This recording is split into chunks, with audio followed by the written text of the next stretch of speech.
Welcome.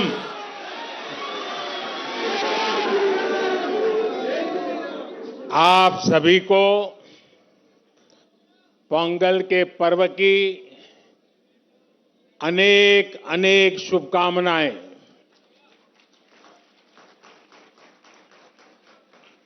इनिय Pongal नल्ला अळतुक्कल।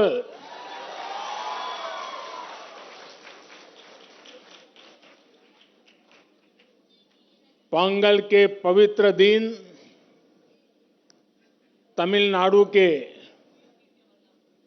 हर घर से पोंगल धारा का प्रवाह होता है। मेरी कामना है उसी तरह आपके जीवन में भी सुख, समृद्धि और संतोष की धारा का प्रवाह निरंतर होता रहे।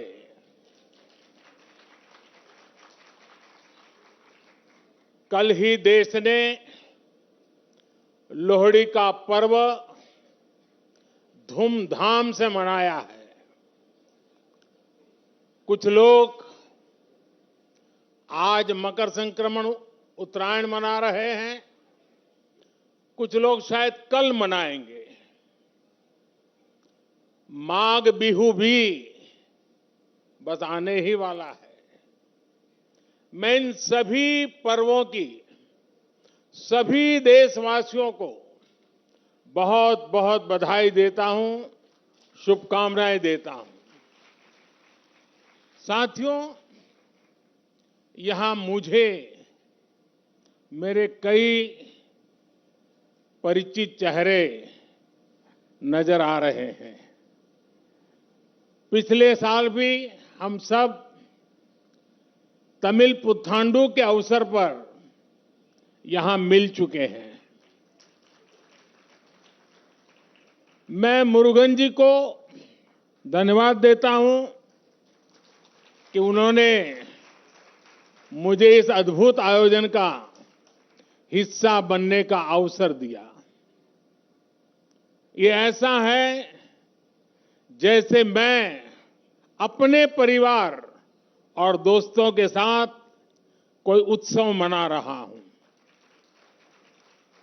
साथियों, संत तिरुवल्लुवर ने कहा है, तल्ला विळयुळुम तक्कारुम ताळिवल्ला चेवरुम सेवर्द नाडु।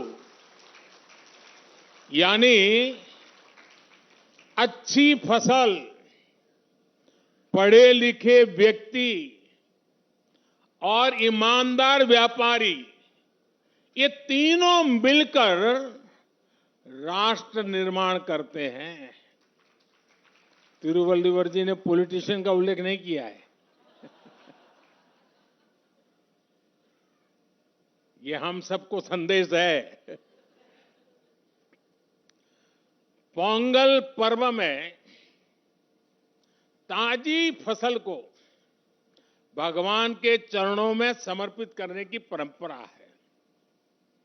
इस पूरी उत्सव परंपरा के केंद्र में हमारे अन्नदाता, हमारे किसान हैं। और वैसे भी भारत का हर त्योहार किसी न किसी रूप में गांव से, किसानी से, फसल से जुड़ा हुआ होता है। मुझे याद है पिछली बार हमने इस बारे में भी चर्चा की थी कि कैसे हमारे मिलेट्स या श्री अन्न तमिल संस्कृति से जुड़े हुए हैं। मुझे खुशी है कि सुपर फूड को लेकर देश में और दुनिया में एक नई जागृति आई है। हमारे बहुत सारे नौजवान मिलेट्स, श्री अन्न को लेकर नए स्टार्टअप शुरू कर रहे हैं और ये स्टार्टअप्स आज बहुत पॉपुलर हो रहे हैं।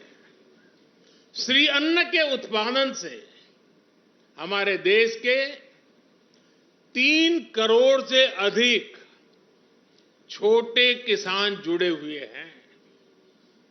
हम श्री अन्न को प्रमोट करते हैं तो सीधे सीधे ये 3 करोड़ किसानों का भला होता है। साथियों, पोंगल के अवसर पर तमिल महिलाएं अपने घर के बाहर कोलम बनाती है।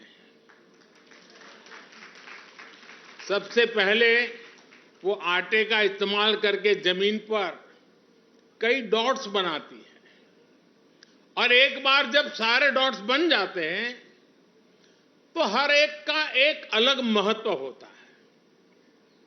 ये तस्वीर ही मन लुभाने वाली होती है, लेकिन कोलम का असली रूप तब और वैभवशाली हो जाता है जब ये सभी डॉट्स मिला दिए जाते हैं और बड़ी कलाकृति बनाकर इसमें रंग भरा जाता है। हमारा देश और उसकी विविधता भी कोलम के जैसी है। जब देश का कोना कोना एक दूसरे से भावात्मक रूप से जुड़ता है तो हमारी शक्ति एक अलग रूप दिखाती है। पोंगल का पर्व भी एक ऐसा ही पर्व है जो एक भारत श्रेष्ठ भारत की राष्ट्र भावना को दर्शाता है। बीते समय में काशी तमिल संगमम और सौराष्ट्र तमिल संगमम अत्यंत महत्वपूर्ण परंपरा शुरू हुई है और उसमें भी ये भाव प्रकट होता है, ये भावना दिखती है। इन सभी आयोजनों में बहुत बड़ी संख्या में हमारे तमिल भाई बहन उत्साह से हिस्सा लेते हैं। साथियों, एकता की यही भावना 2047 तक विकसित भारत के निर्माण की सबसे बड़ी शक्ति है, सबसे बड़ी पूंजी है। आपको याद होगा, लाल किले से मैंने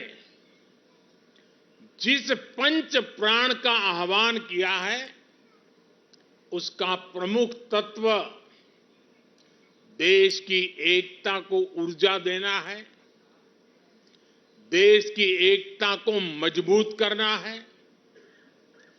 पोंगल के इस पावन पर्व पर हमें देश की एकता को सशक्त करने का संकल्प दोहराना है। साथियों, आज यहां मुझे बताया गया बहुत से कलाकार और जाने माने कलाकार, गणमान्य कलाकार अपनी प्रस्तुति के लिए तैयार है। आप सब भी इंतजार करते होंगे, मैं भी इंतजार करता हूं। ये सभी कलाकार राजधानी दिल्ली में तमिलनाडु को जीवंत बनाने वाले हैं।